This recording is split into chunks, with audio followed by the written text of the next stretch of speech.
just checking with you. You brought this up during the commercial break. I want to bring up one of your tweets right now. You're talking about your current governor, Glenn Youngkin, and you said that Youngkin is now working to deny LGBTQ kids life-saving suicide prevention resources after fighting school efforts to accept and support LGBTQ students. It's a horrifying combo. Your governor made some news this week. Apparently, he's Rupert Murdoch's new pick to be president. Yeah. Fortunately, we don't have coronations in this country. Right. Yes. But, it's been awful. And, if anybody wants, they don't have to follow me on Twitter. They can follow me on Threads as well. Yes. Our governor erased resources online for LGBTQ kids to find suicide prevention resources.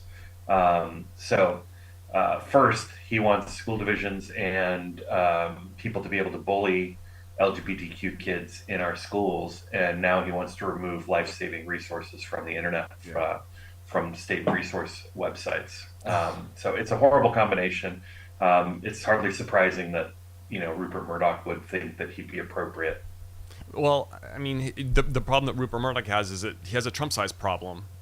And all these lawsuits against him. Yeah. We haven't even mentioned the Ray Epps lawsuit. Now Trump's own supporters are suing Rupert Murdoch for the things that they're saying about him, which I think is kind of rich when it's like the enemy of my enemy, and I'm kind of rooting for him, but they're both awful. Yeah, I mean, this is a really bad, spinoff from Succession. Yeah.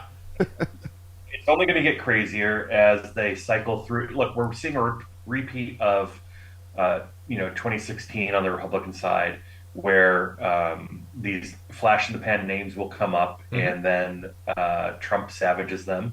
And because Trump has a solid 40 to 50% of the primary vote locked up, it's very hard for one of them to beat him, especially if they're not willing to talk about why he's not the appropriate candidate. Yeah. In a very meaningful and forceful way that will connect with Republican voters. Chris Christie's never going to be that guy. He's too squishy for the right-wing primary voters. Right. We'll see what these other people can do. Well, I think it's interesting, too, because last time around, Christie was the one who caused the problem because he was one of the first people to leave the race in 2016 against Trump. And then endorsed Trump. And immediately turned around and endorsed him. And that created that avalanche. As one person fell, they turned and kissed the ring of Trump. And so we could be in that situation again. I don't know if Ron DeSantis is going to be so eager to kiss that ring, but also I don't see Ron DeSantis doing it. It's not like he's going to turn to anyone else. Yeah, I think if you are a Republican presidential candidate, your only path in the current Republican Party is to have some tie to the Trump Republican voters. And you can't do that. They're caught in this difficult position. But if they care about the future of their party, then they will try and push Trump to the sides, even if it means hurting for an election or two. Yeah. In what we know about modern Republican Party is that they only care about themselves. That's how we've ended up in the position that we're in. But they keep losing, and that's causing a problem. Well, they keep losing at the presidential level, and they're losing races they shouldn't lose. Right. Yeah. Well, because they're all tied to Trump. And we only have two. I believe there's only like two candidates who are like really speaking out against Trump. That would be Chris Christie and Asa Hutchinson. Right, and most Republicans probably have no idea who Asa is. Yes. They might even think that they've left off some letters of that first name. Yeah. They may not know what his gender is. Right. They don't know who he is. They certainly know who Chris Christie is, but I think many of them would assume that Chris Christie's auditioning for a CBS or ABC or NBC News contract. Oh, absolutely. And it seems to me that pretty much the rest of the Republican candidates are interviewing for a VP spot next to Trump. And I don't know why they would want to do that after what we saw happen to Mike Pence. Well, look, I think most of these people probably look at Mike Pence and think, I would never have made the mistakes he made. Fails to consider that Trump would still make the mistakes that Trump made. Yeah, and put them in that position where they have to make those choices. Right. Anybody who would hitch their wagon to Donald Trump gets exactly what they deserve. Yeah. Well, did you see, I feel like we talked about it here, that I never thought Ron DeSantis was going to go that far. Did you see his collapse coming the way it has happened, or is this still surprising to you how fast he's fading? No, it's been pretty funny to watch, frankly. You assume that, look, he learned from Trump the best tactics of right wing stand up comedy, of owning the libs. Mm-hmm. And that's what he's done the last couple of years as governor of Florida. And he assumed that that would translate directly into support. And it did to an extent, right? The headlines coming out of Florida gained him significant support among Republican primary voters. But when push came to shove, when his first trip to New Hampshire didn't involve any actually, retail politicking with voters, it became pretty clear that he wasn't ready for prime time. And the more exposed he was to the rigors of the earliest stages of a primary campaign, the more it became clear that he was not going to make it through. Look, it is early yet. It is only July. We've got 5 months until the Iowa caucus, 6 months until the Iowa caucuses. So things could certainly change. But, it's not looking good for him. No. And if it feels like check out a condo in the Villages for his political retirement. Yeah, that'd be a good fit for him, I think. Yeah. And then trying to think, what was like? Oh, you were talking about with Ron DeSantis. The one thing that he really leaned into, which I mean, all of us are concerned with, is like the "Don't Say Gay" and all of these bills they've been pushing down there in Florida. With the Supreme Court decision that came out a couple of weeks ago with the 303 creative, we're starting to see more cases that are going back to the Supreme Court where they're saying we need a second opinion on this one. Do you think we're going to see the Supreme Court continue to chip away at protections for like the LGBT community? Yes. Look what they've done with civil rights for people of color and for voting rights. They did not immediately remove all protections and rights, but they slowly have chipped away at it, knowing that small incremental change in the wrong direction is less likely to get people's ire. So I have zero doubt that they will continue to chip away at the rights of LGBTQ people, and that failing some change on the Supreme Court, some things that we've come to expect as the status quo, that we won't be discriminated against, that we'll have marriage equality. These things will eventually go away. We were talking to Harry Littman last week, and I asked him specifically about Obergefell. He said, "Oh yeah, that's the next thing that's going to be overturned if they get a chance." Yeah, I don't know if it'll be overturned immediately, but they will probably put in, what I would consider to be, poisonous pills, saying that states can allow marriage officials to not perform marriages, for example. So it'll be interesting to see how things proceed. But until we reform the Supreme Court, this is going to be the way it is. Yeah, and I think a couple of cases I've seen, there's actually a case in Texas where it was somebody who's already appealing that they shouldn't have to perform gay weddings in Texas, and I believe another one in Indiana. There's an employee at a Catholic school who was fired for being gay. No, I'm sorry, North Carolina. So an employee was fired for being gay, and that. The ruling was in favor of the employee. Now they're looking at appealing that because of 303. They're going to use 303 as the basis for all of this stuff after they said that this was a very narrow decision. And as we should note every time we mention the 303 case, that it was made, that case didn't actually involve a real, situation. It was all made up. It was manufactured. Sure. Yeah, there was no harm. There was no. In fact, that was the story where the guy who was cited in the lawsuit when it was appealed to the Supreme Court ended up being straight and married, and says he did not file that request for them to design a gay website. Right. And I still don't know how that ruling can legally stand. I know that people say that it doesn't matter once it gets to the Supreme Court level.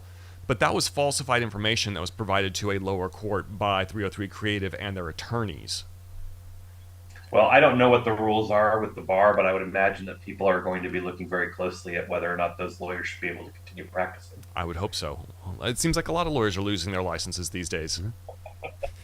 It's inconceivable.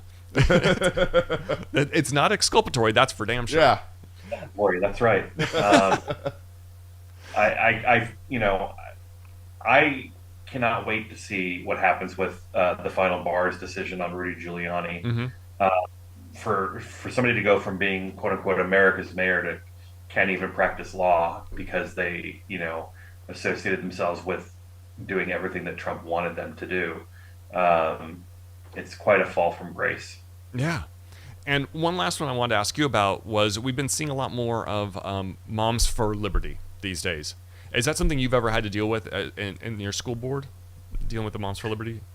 There's a group here. I think there's probably a group in most, decently sized school divisions. As I always tell people, look, these groups don't necessarily speak for the communities in which they reside. Right. So certainly not representative of Fairfax County. Yeah, that's for some reason that's the one that has me the most concerned right now, because it seems like when they approach the way they speak about stuff, when they're not quoting Hitler on their websites, when they bring up stuff and they say, oh, don't you want to be involved in your kids' education? Don't you want to have a say in your kids' education? It all sounds good at first until you realize that what they're saying in your kids' education is we don't want them to be taught that slavery is bad, and we want to teach both sides of the Holocaust. Well, I mean, look what happened in Oklahoma recently, right? They said, yes, we can talk about the Tulsa massacre, but only in a way that doesn't make people feel bad. Yeah.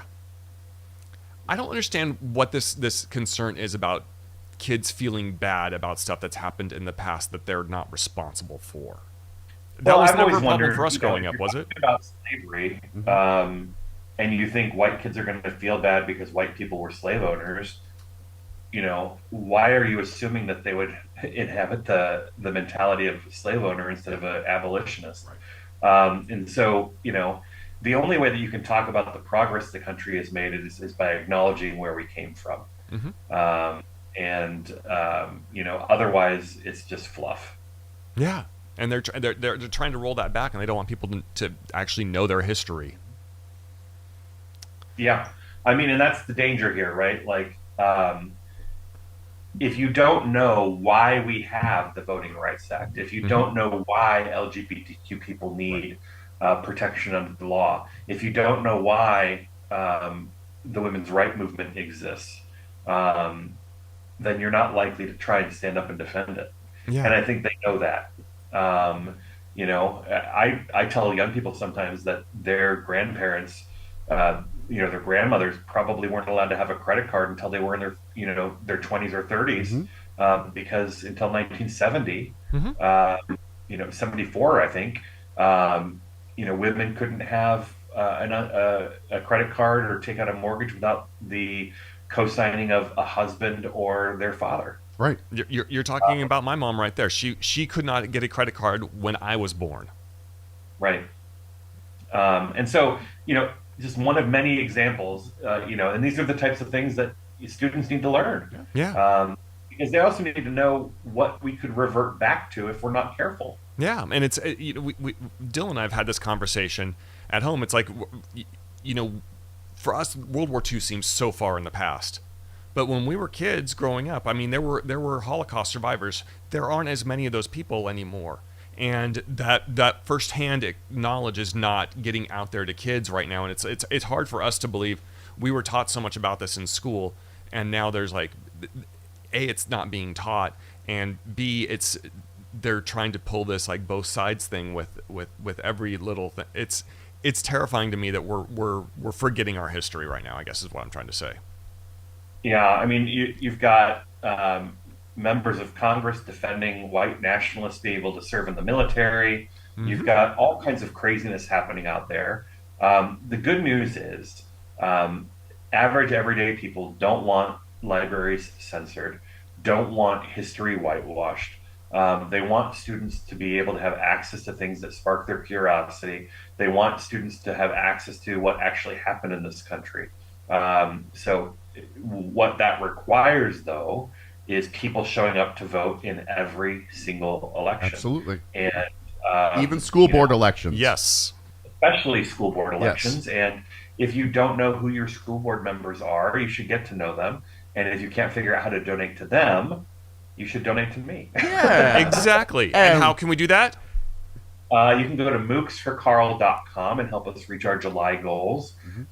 July is the worst month for fundraising for any candidate. It's especially bad for school board candidates. I believe that. So we're trying to get 100 people to give us $5 or $10 or $25 in July, and hopefully we'll get there.